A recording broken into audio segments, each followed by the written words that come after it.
मेरो यो भ्लगमा मेरो नाम चाहिँ हो सुम्ना थापा मगर। यो भ्लगको नाम चाहिँ मनसा गुरुङ छ। हटाउनु मिल्दैन किन हो। अनि गाइजहरू म चाहिँ देख्न सक्नुहुन्छ के अरे दही लिन जान लाग्यो। आज चाहिँ 18 र 15 दही नखाइ त कुरै भएन होइन त गाइज।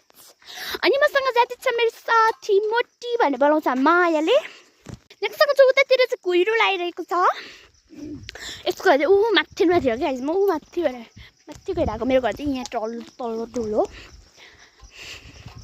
हामी चाहिँ मस्त भ्लग बनाउँदै जान्छौँ होइन।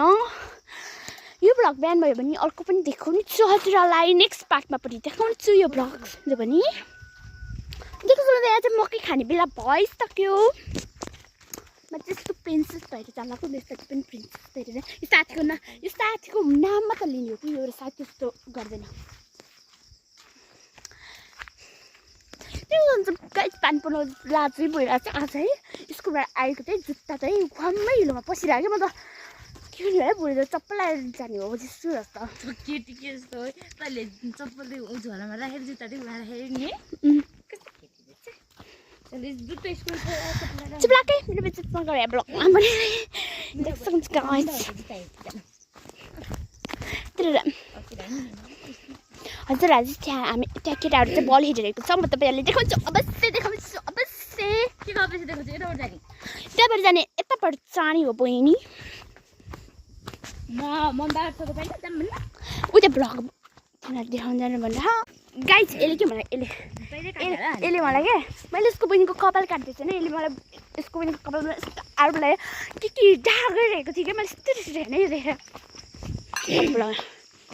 गाइज यहाँ चाहिँ फ्री फायरको राजाहरू छ त्यसले देख्न सक्नुहुन्छ। तर हामी चाहिँ घर जान्छौँ। त्यसरी हामी यताबाट जान्छौँ। यो कार्ड लगाइसकेको छ। तिनीहरू चाहिँ त्यहाँ फ्री फायर खेलिरहेको छ। यो चाहिँ मामा हो। मलाई करायो भने चाहिँ टिकटकको रानी हो भने टिकटकको रानी हो भने म त के भन्दा आइरहेको छ मलाई गोरुहरू के गोरुहरू किन माया गोरुको त्यो त टाइपो हेर्नु त गाइस। यो चाहिँ धेरैको घर पसल हो। यो चाहिँ उहाँ चाहिँ हजुरबा हुन्छ जुत्ता सिलाइराख्नु भएको छ। रेडियो मस्त सुन्दै हजुरबा मोटी भएर बल्छिनु हुँदैन क्या गाइस। तपाईँहरू होइन माथिबाट आउँदा जस्तो पानी बेला चाहिँ भइसक्यो। माथिबाट आउँदा भ्लग बिहान हुनु लाग्छ गाइस। के गर्नु होला है। म तपाईँलाई नेक्स्ट पाइहाल्छु। आजको लागि यति नै बाई।